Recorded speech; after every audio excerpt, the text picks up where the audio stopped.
Viewers, আসসালামু আলাইকুম। তুরস্কের ইস্তাম্বুল থেকে আপনাদেরকে স্বাগত জানাচ্ছি।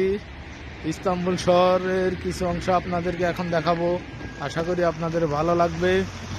এই ইস্তাম্বুল শহর প্রায় ৭,০০০ বছরের পুরাতন শহর। ইস্তাম্বুল ইতিহাস ঐতিহ্যের সমৃদ্ধ।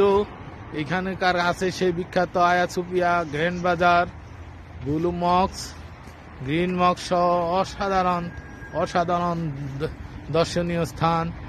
যারা ভ্রমণ পিপাসু তারা অবশ্যই ইস্তাম্বুলে আসবেন। এখানে আসলে একের ভিতরে দুই, এশিয়ার স্বাদ এবং ইউরোপের স্বাদ পাবেন। বসফরাস প্রণালীর মাধ্যমে এশিয়া ইউরোপকে দুই ভাগে বিভক্ত করা হয়েছে। ওইখানে আপনারা বোট দিয়ে ইউরোপ সাইড এবং এশিয়া সাইড দেখতে পারবেন। এই ইউরোপ সাইড এবং এশিয়া সাইড বোট দিয়ে ঘোরার মজাই আলাদা। ওইখানে ইংলিশ গাইড থাকে, খুব সুন্দর করে এশিয়া সাইড এবং ইউরোপ সাইড আপনাদেরকে দেখাবে। তো আপনারা যারা এখনো ইস্তাম্বুল আসেন নাই তারা ইস্তাম্বুল আসবেন।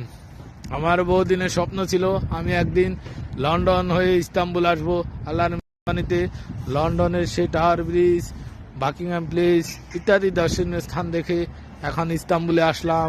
ইউরোপ সাইড, এশিয়া সাইড দেখলাম। এই যে আপনারা দেখতে পাচ্ছেন এখানকার পাহাড়ের উপর দিয়ে কীভাবে গাড়ি চলতেছে, উঁচু নিচু রাস্তা, অনেক উঁচু, কোথাও পাহাড় কোথাও সমতল, অনেকটা আমাদের পার্বত্য এলাকার মতো। এই যে আপনারা দেখতে পাচ্ছেন এই যে গাড়িগুলি ওঠানামা করতেছে। তো এখনকার মতো বিদায় নিলাম। সবাই ভালো থাকুন, আল্লাহ হাফেজ। আবার দেখা হবে কোনো এক নতুন দেশে।